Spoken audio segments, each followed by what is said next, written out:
আমি আর ওর কোনো কথাই শুনতে চাচ্ছি না। তুমি আমাকে নিতে এসেছো না? আমি ব্যাগ গুছিয়ে রেখেছি, চলো আমাকে নিয়ে যাবে। আর তুমি যদি আমাকে না নিয়ে যাও, আমার যেদিকে মন চায় আমি চলে যাব।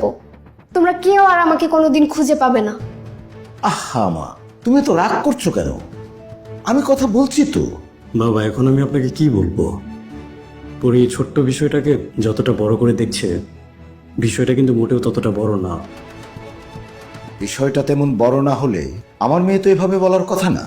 আমি আমার মেয়েকে যতটুকু চিনি, সে তো মিথ্যে বলার মানুষ না। বাবা, আমি তো একবারও বলিনি যে পরি মিথ্যে বলছে। আমি শুধু আপনাকে এটা বলেছি যে ও আমার অবস্থাটাই বোঝার চেষ্টা করছে না। কি বোঝার চেষ্টা করবো আমি? হ্যাঁ, কি বোঝার চেষ্টা করব? তোমার কোনো কথা শোনার ইচ্ছা আর আমার নেই। আমি মানলাম তুমি চাকরি করো, অনেক ব্যস্ত থাকো, তাই বলে কি একটু সময় নেই আমার জন্য? শেষ কবে আমাকে নিয়ে মুভি দেখতে গিয়েছো বলতে পারবে? জানি তো, বলতে পারবে না। তুমি জানো আমার পরিবার আমাকে কতটা ভালোবেসে বড় করেছে? আমার বাবা তো তোমার সামনেই আছে, জিজ্ঞেস করো তারা কি আমার কোনো কিছুর অভাব রেখেছে? বিয়ের আগে তো বড় মুখ করে বলেছিলা যে আমাকে রাজরানী করে রাখবে, আর এখন সবকিছু ভুলে গিয়েছো। দেখো বাবা, আমি কিন্তু নিজের পছন্দে ওকে বিয়ে করিনি যে এখন সব দোষ আমার ঘাড়ে দিয়ে দিবে। তোমরা পরিবার থেকে ওর সাথে আমার বিয়ে দিয়েছো, সেটা আমি মেনে নিয়েছি। এখন আমি যদি ভালো না থাকি, সেই দোষ পুরোটাই তোমাদের। সবসময় এত রাগ দেখাতে নেই মা, আমাকে কথা বলতে দাও। আচ্ছা বাবা, তুমি বলো তো তোমাদের সমস্যাটা কোথায়? আমি এখানে আমার পক্ষে বা পরির বিপক্ষে কোনো কথা বলবো না। আমি শুধু নিরপেক্ষভাবে আপনাকে কিছু কথা বলবো। সেই কথাগুলো শোনার পর যদি আপনার মনে হয় আমি ওর সাথে যেটা করছি ঠিক করছি না, তাহলে আপনি আমাকে যে শাস্তি দেবেন সেটাই আমি মাথা পেতে নেব। পরি যেমন আপনার সন্তান, শাহেদও তো আপনার সন্তান। ও তো আমার মতো একটা প্রাইভেট কোম্পানিতে জব করে। তাই পরির বাবা হিসেবে না বুঝলেও অন্তত শাহেদের বাবা হিসেবে আপনি আমার অবস্থাটা বুঝবেন আশা করি। আপনি তো জানেন প্রাইভেট কোম্পানিগুলোতে ডিউটির পরে ওভারটাইম করতে হয়। যেহেতু দিন শেষে মালিক পক্ষের কথায় উঠতে আর বসতে হয়, সেখানে স্বাধীনতা বলতে যে কিছু নেই সেটাও নিশ্চয়ই আপনি জানেন।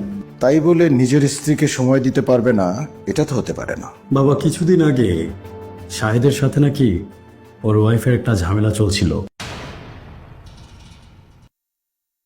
তো আপনার ছেলের সাথে আপনার ছেলের বউয়ের কি নিয়ে সমস্যা হচ্ছে এই বিষয়ে কি আপনি কিছু বলতে পারবেন? দেখেছো দেখেছো বাবা, ও তোমার সাথেও বেয়াদবি করছে। তাহলে এবার বুঝো আমি কত যন্ত্রণার ভিতরে আছি। তুমি কিন্তু এখন আমাকে পার্সোনালি অ্যাটাক করার চেষ্টা করছো। শুধুমাত্র নিজের ভুল ঢাকার জন্যে অন্যের ত্রুটি অন্বেষণ করা কিন্তু ভালো লক্ষণ নয়।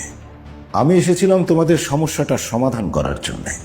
এখন তুমি আমার সাথে যে ব্যবহার করছো, আমার মনে হয় না আমি কোনো সমাধান করতে পারবো। আমি আপনাকে কোনো ধরনের কোনো কষ্ট দিতে চাইনি বাবা। আমি শুধু আপনাকে এটা বলতে চাইছি যে দিন শেষে আমি একজন মানুষ। পুরুষ মানুষকে যদি কেউ কাঠের খেলনা ভেবে থাকে তাহলে সে ভুল ভাবছে। শাহেদেরও তো আমারই মতো ওর ওয়াইফের সাথে প্রতিদিন ঝামেলা হচ্ছে। কেন হচ্ছে? কারণ ও আমারই মতো একটা প্রাইভেট কোম্পানিতে জব করে। ও চাইলে আমারই মতো ওর ফ্যামিলির জন্য সময় বের করতে পারে না। একজন মানুষ ফ্যামিলির জন্য সময় বের করতে পারছে না মানে এই না যে ফ্যামিলির জন্য সে সময় বের করতে চাচ্ছে না। যদি আমি আমার ইচ্ছা মতো ছুটি না নিতে পারি তাহলে আমি কি করতে পারি? কিভাবে ছুটি ম্যানেজ করতে পারি? কিভাবে আপনি আমাকে একটু বলবেন? যদি ছুটি নাই দেয় তাহলে ও চাকরি করার দরকার নেই। চাকরি ছেড়ে চলে আসতে পারো না? বুঝতে পারলেন তো চাকরি ছেড়ে কেন চলে আসছি না?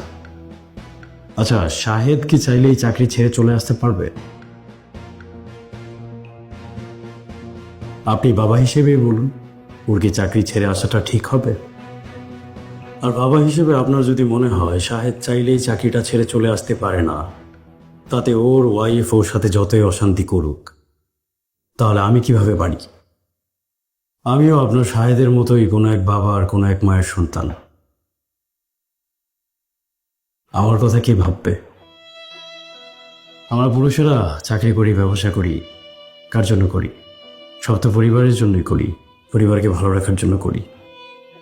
কিন্তু দিন শেষে কাজ থেকে ফেরার পর সেই পরিবারই যখন বলে আমরা তাদের জন্য কিচ্ছু করি না, তখন মনে হয় সব কিছু ছেড়ে ছুড়ে সন্ন্যাসী হয়ে যাওয়াটাই ভালো।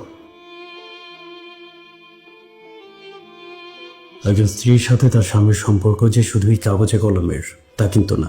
আমাদের বাবা মা, ভাই বোন, আত্মীয় স্বজন, জীবনের একটা সময় গিয়ে সবার সাথেই দূরত্ব সৃষ্টি হয়ে যায়। জীবিকার তাগিদে সবাই একসময় অনেক দূরে চলে যায়, কিন্তু আমাদের স্ত্রী, সে কিন্তু সারাটা জীবন আমাদের পাশেই থাকে। সেই স্ত্রী যখন আমাদের দুঃখ বোঝার চেষ্টা না করে, সবসময় নিজেরটা নিয়েই ভাবতে থাকে, তখন মনে হয় পুরুষ হয়ে জন্মে ভুলই করেছি। আমি আমার জায়গা থেকে যতটুকু সম্ভব ওর চাওয়া পাওয়া পূরণ করার চেষ্টা করেছি। কখনো কি শুনেছেন আমি ওর কোনো চাওয়া পাওয়া অপূর্ণ রেখেছি?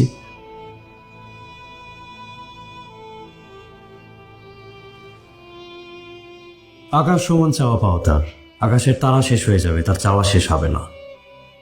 ওর সমস্ত চাওয়া পাওয়া পূরণ করতে গিয়ে আমি ফেসে গেছি চাকরি আর ওভার টাইমের ভেতর। এখন আমি যদি আমার কাজকর্ম বাদ দিয়ে সারাদিন ওকে ধরে নিয়ে বসে থাকি, তাহলে কিছুদিন পর শুনবেন আমি আর ওর কোনো চাওয়া পাওয়া পূরণ করতে পারছি না। কারণ নিশ্চয়ই আমি কোনো জমিদারের ছেলে না।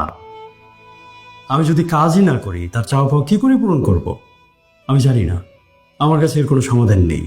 তবে বাবা, আমি শুধু এতটুকু চাই যে আমার সংসারটা টিকে থাকুক। মা, ও কি তোর কোনো চাওয়া পাওয়া কখনো অপূর্ণ রেখেছে?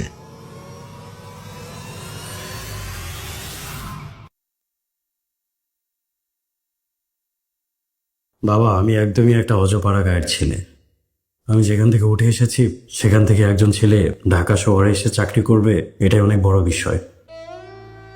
আমি একটা নিম্ন মধ্যবিত্ত পরিবারের সন্তান, সে সব কিছুই আপনারা জানেন। বিয়ের আগে সবকিছু জেনে শুনেই তো আপনারা বিয়ে দিয়েছেন।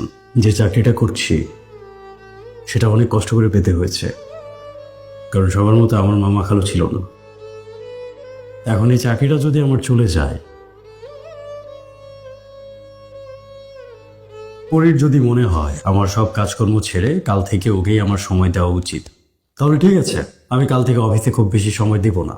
চাকরি থাকলে থাকবে, না থাকলে না থাকবে, আমি সারাদিন ওকেই সময় দেব। আর বাবা, আপনি কাল থেকে এই সংসারের সমস্ত খরচ আপনি দেবেন। কারণ বাবা, আমি তো কোনো জমিদারের ছেলে না। চাকরিটা না করলে আমি সংসারটা কিভাবে চালাবো বলুন? এরপর আমার আর বলার কিছু নেই। এরপর আপনারা যেটা ভালো মনে করেন করবেন, আমি সম্মতি দেব।